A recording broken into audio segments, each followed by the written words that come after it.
Assalamualaikum warahmatullahi wabarakatuh. Halo semua, kembali lagi di channel Raider Manhwa. Kali ini Mimin akan melanjutkan sebuah komik yang berjudul Raja Assassin Terkuat. Apabila kalian masih bingung dengan alur ceritanya, kalian bisa cek deskripsi atau langsung saja menuju playlist yang ada di halaman channel ini untuk memulainya dari part 1.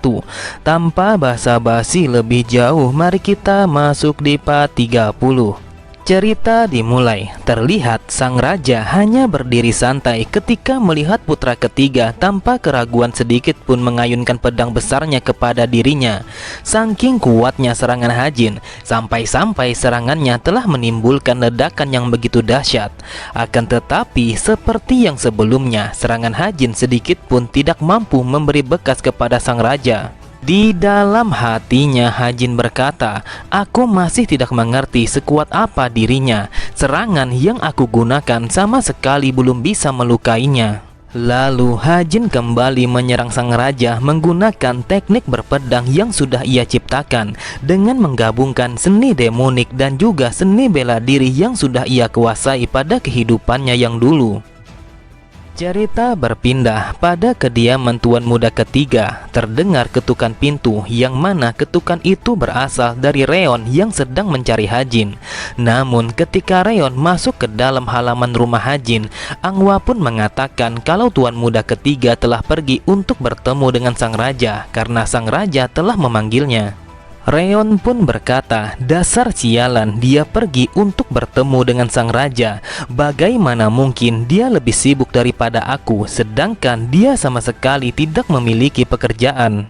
Mendengar perkataan Reon sambil berteriak, Angwa pun meminta kepada Reon untuk tidak berkata kasar kepada tuannya, karena itu tidaklah sopan.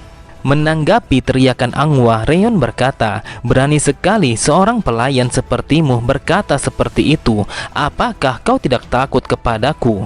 Namun aku tidak bisa memukulmu karena kau terlalu kecil. Jadi untuk saat ini aku akan bersabar lebih dulu." Dari arah yang lain, Ma Dongpil berkata, "Kami tidak tahu kapan tuan muda akan kembali. Jika kau kesini hanya untuk minum minuman saja, lebih baik kau pergi dari sini."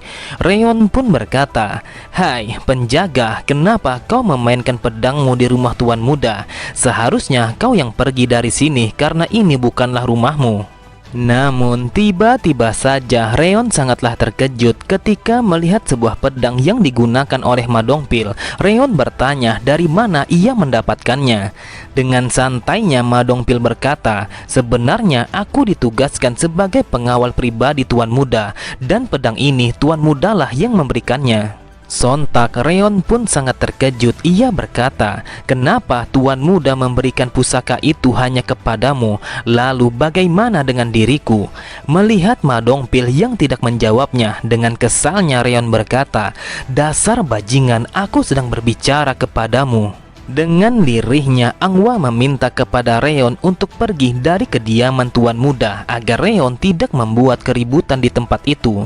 Di dalam hatinya, Ma Dongpil berkata, "Wahai tuan muda, tolong cepatlah kembali karena aku tidak bisa menangani wanita yang gila ini." Cerita kembali berpindah. Terlihat sang raja dengan santainya berdiri menatap langit yang cerah. Lalu sang raja meminta Hajin untuk bangun dari berbaringnya. Sambil menahan rasa sakitnya, Hajin bergumam, "Sungguh sial sekali, aku sama sekali tidak bisa menggerakkan tubuhku. Bahkan untuk bernafas saja aku sangat kesulitan." Tidak seburuk itu ketika menahan formasi jaring mutlak aliansi Rekces Heavenly. Meski aku merasa kalau kekuatanku masih setengah dari diriku yang dulu, tetapi meskipun begitu aku pasti selalu melakukan yang terbaik. Namun mengapa dia masih baik-baik saja setelah terkena seranganku?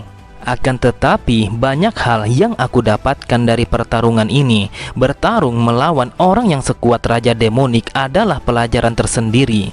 Meskipun dia selalu saja membuatku menjadi gelisah, tetapi pada akhirnya dia melakukan sesuatu yang baik bagiku.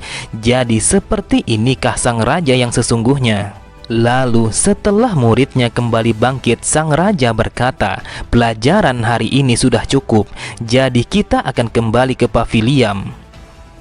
Beberapa saat kemudian, setelah berada di pavilion, sang raja berkata, "Bagaimana menurutmu? Apakah ada sesuatu yang bisa kau pelajari dari pertarungan itu?"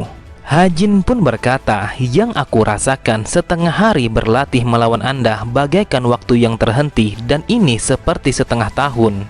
Kemudian sang raja memberikan sebuah buku, yang mana buku itu baru saja ia rangkum setelah sang raja memberikan sebuah pelajaran kepada Hajin. Sontak Hajin pun sangat terkejut ketika sang raja yang mengatakan kalau isi dari buku itu adalah bagian yang kurang dari seni bela dirinya.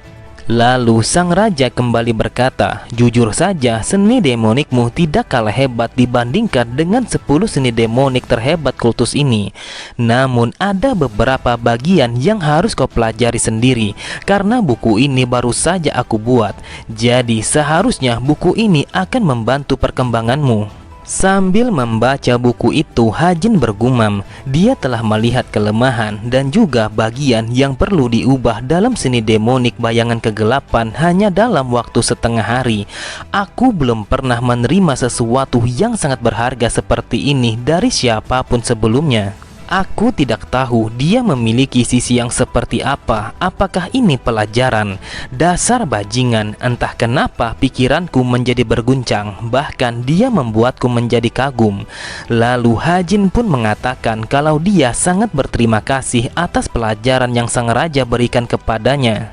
Sang raja berkata, "Kau tidak perlu mengatakan itu kepadaku. Ini adalah imbalan yang pantas diberikan kepada seorang murid yang telah membuat masternya menjadi terkejut." Setelah mendengar pujian sang raja, Hajin sangatlah terkejut. Ia tidak menyangka kalau sang raja telah memujinya dengan begitu tinggi. Dengan hormatnya Hajin berkata, "Aku berjanji tidak akan pernah membuat Anda menjadi kecewa, dan aku akan melakukan yang terbaik sebagai murid Anda."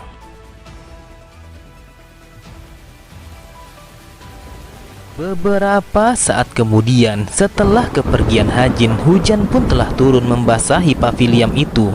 Di bawah guyuran hujan, sang raja bergumam, "Putra ketiga sangatlah menarik, tetapi apabila aku merasa tertarik kepada seseorang, itu artinya aku masih berada pada wilayah iblis. Sudah berapa lama terakhir kali seseorang mengarahkan pedangnya kepadaku?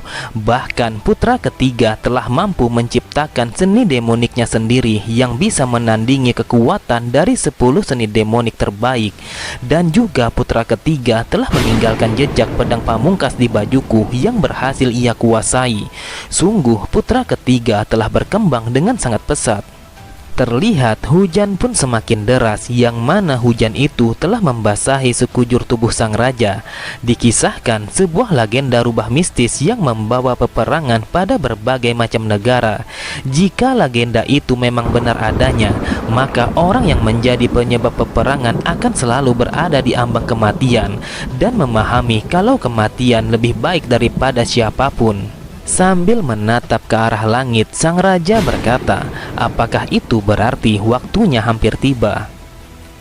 Cerita berpindah pada markas militer kultus demonik. Mudam pun berkata, "Wahai jenderal strategi, aku mendengar kalau kau telah bertemu dengan tuan muda ketiga.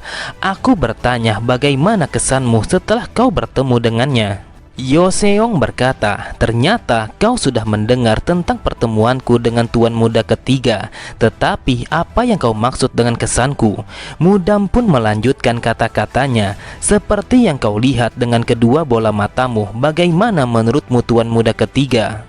Yoseong berpikir, "Aku tidak suka mengulang apa yang sudah dikatakan oleh orang lain. Tetapi satu-satunya jawaban yang bisa kuberikan adalah apa yang sudah dikatakan oleh Soyosim kepadaku."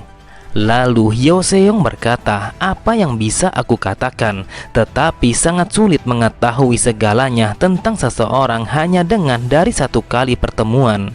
Mudam pun menanggapinya dengan berkata, "Yang kau katakan itu memang benar. Itulah sebabnya aku bertanya kepada seseorang yang paling mengenali kultus ini." Mendengar perkataan Mudam, terlihat Yoseong sangatlah bersemangat karena dia merasa kalau Mudam telah memujinya dengan sepenuh hati.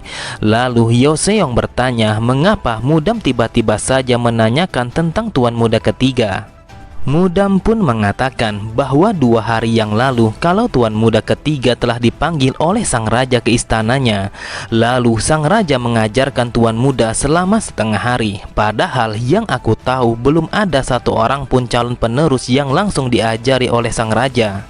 Sontak Yoseong sangatlah terkejut karena hal itu sangatlah di luar dugaannya. Yoseong berpikir kalau sang raja mungkin saja tertarik kepada Tuan Muda. Kemudian Mudam berkata, "Aku telah mendengar kalau kau telah membuka gudang senjata Heavenly Demon untuk Tuan Muda ketiga. Aku tidak bisa ikut campur dalam pertarungan para kandidat karena semuanya akan berjalan dengan sesuai kehendak sang raja. Namun aku tidak bisa melihat keseimbangan internal kultus ini terganggu. Jadi aku rasa kita tidak boleh memihak kepada siapapun."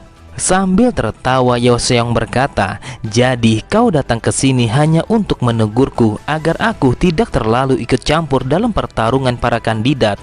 Mudam pun menjawabnya, "Aku tidak memiliki otoritas, pengalaman ataupun kebijaksanaan untuk menegurmu. Aku di sini hanya sebagai ketua penjaga istana untuk mengungkapkan keprihatianku kepada seseorang yang berada di puncak politik kultus." Dengan santainya Yoseong berkata, "Jadi saat kau bertanya bagaimana Tuan Muda ketiga, maksudmu adalah apakah dia orang yang pantas untuk membuka gudang senjata Heavenly Demon? Jika memang itu pertanyaanmu, maka aku akan menjawabnya seperti ini. Aku tidak perlu membuka gudang itu untuknya. Asal kau tahu, orang yang sudah unggul dari kandidat yang lain tidak membutuhkan sesuatu yang seperti senjata suci. Aku tidak bisa mengatakan dengan pasti seperti apa Tuan Muda ketiga, tetapi dari percakapannya saat itu aku sudah bisa sedikit lebih memahami tentang dirinya. Kau mengatakan kalau aku berada di puncak politik kultus ini. Itu tidaklah benar karena aku tidak cukup baik untuk menerima kalimat yang seperti itu. Aku hanyalah seseorang yang mempersiapkan perhitungan besar dengan memahami dan mempertimbangkan perbedaan orang-orang di dalam kultus ini untuk membantu sang raja mengevaluasi secara akurat. Dan apa yang kau khawatirkan tidak akan terjadi. Jadi kau jangan khawatir."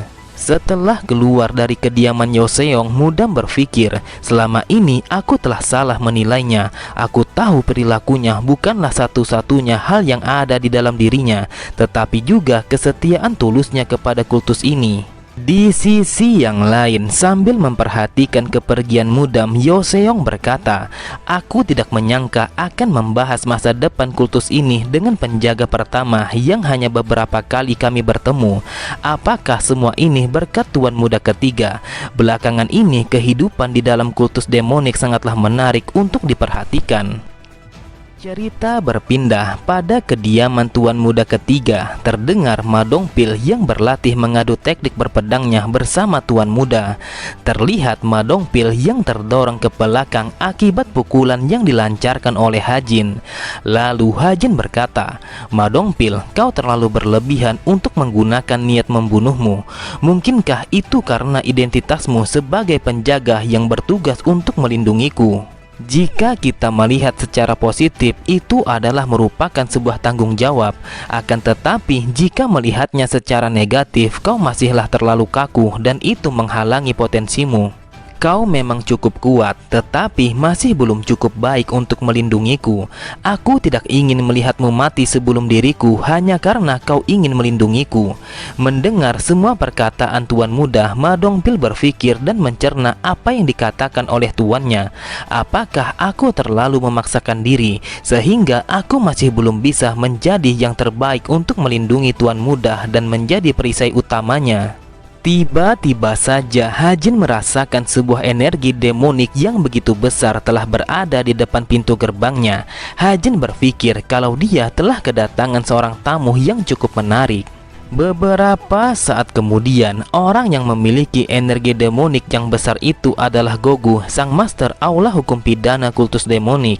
Dengan santainya Hajin berkata, "Apa yang membuatmu untuk datang ke sini? Karena yang aku ingat kita tidak memiliki hubungan yang baik sehingga kau mau datang ke tempatku."